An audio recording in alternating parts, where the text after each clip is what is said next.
In a noisy, crowded city, there lived a boy named Raj. Raj dreamed of becoming a doctor, but his mind was like a wild horse, always running, never stopping. One moment, he'd open his biology book. The next, he'd check his phone, scroll social media, or stare out the window. "Why can't I just focus?" he yelled one night, throwing his pen across the room. His grades were failing. His parents worried. His teacher said, "Raj, you're smart, but you're wasting your potential." Raj felt trapped until a strange encounter changed everything. One afternoon, Raj stormed out of school after failing another test. He wandered into a quiet park, where an old man sat carving a wooden arrow. The man's hands moved slowly, perfectly. Annoyed, Raj muttered, "How can anyone work so slow?" The old man looked up. "Speed means nothing if you miss the target, boy." Raj froze. "What do you know about targets?" he snapped.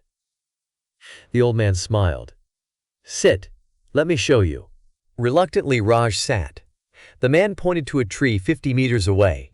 A small red circle was painted on its trunk. "Hit that bullseye," he said, handing Raj a bow. Raj shot 3 arrows. All missed. "This is stupid," Raj shouted. The old man laughed. "You're blinking. Your hands shake. Your eyes chase butterflies. You're everywhere, except here." The old man began a story.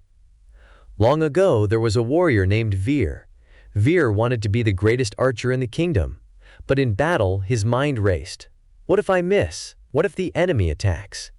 His arrows flew wildly. One day, a master archer tied a wooden fish above a rushing river. "Hit the fish's eye," he ordered. Veer shot 10 times. All failed. "You stare at the river, not the fish," the master said. "Focus on one thing. Let the river flow." Veer tried again. He breathed. He ignored the roaring water. Thwack! The arrow pierced the fish's eye. From that day, Veer never missed. He won every war because he learned to ignore the noise. Raj frowned. "But how do I ignore my river, my phone, my doubts, my everything?" The old man handed him a candle. "Every morning, light this. Stare at the flame, don't blink, don't move. Not even for 30 seconds.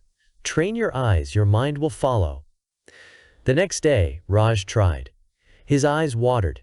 His legs itched. A notification buzzed on his phone. But he kept staring. Day after day, he practiced. 30 seconds became a minute. A minute became 5. Slowly, his mind began to calm. One evening, he read 20 pages of his biology book without a single distraction. "It's working," he whispered. Weeks later, Raj returned to the park. The old man grinned. "Try the bow again." Raj lifted it. His hands steadied. His breath slowed. He saw only the bullseye. Thwack! The arrow hit dead center. "Now you understand," the old man said. "Focus isn't magic. It's a muscle. Train it daily." Raj aced his next exam. Then another. Years later, he stood in a white coat, accepting his medical degree. A student asked, "How did you do it?" Raj smiled. "I stopped fighting the river. I learned to aim." Moral? The world is loud. Your mind will always race. But focus isn't about silencing the noise.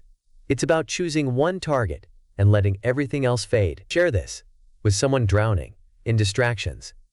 Light a candle, aim, breathe, bullseye.